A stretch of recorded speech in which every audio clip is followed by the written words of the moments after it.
So question చూడమ్మా x plus 1/x is equal to a అయితే ఏం చేయాలన్నాడు x square plus 1/x square find out చేయమన్నాడు మనకి.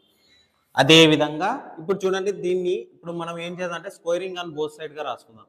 X plus 1/x is equal to whole square is equal to a square squaring on both side రాసుకున్నాను. So x square a square plus b square plus 2 into x into 1/x is equal to a స్క్వేరా. So x x cancel x square plus 1/x square is equal to ఏమవుతుంది ఈ 2 outside పంపిస్తున్నా a square minus 2. So x square plus 1/x square is equal to a square minus 2. ఇది వాడిచ్చిన మన question ఇది. దీన్ని ఇంకా హోల్ స్క్వేర్ రాసుకుందామా.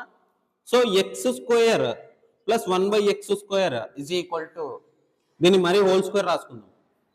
సో ఈ వాల్యూని ఏమనుకుందాం కే వాల్యూ అనుకుందాం కే అనుకుందాం. So x power 4 plus 1/x power of 4 plus 2 into x square into 1/x square is equal to ఏమవుతుంది కే స్క్వేర్ అవుతుంది. So x square cancel x power of 4 plus 1/x power of 4 k square minus 2 నా k value ఏమవుతుంది a square minus 2 whole square minus 2 అవుతుంది. Okay so ఇలాంటి continuation అట్లే అవుతుంది మా మీకు. దీన్ని ఏం రాసుకోవచ్చు X power 8 plus 1/x power 8 కూడా కనుక్కోవచ్చు. X power 16 plus 1/x power 16 కూడా కావచ్చు.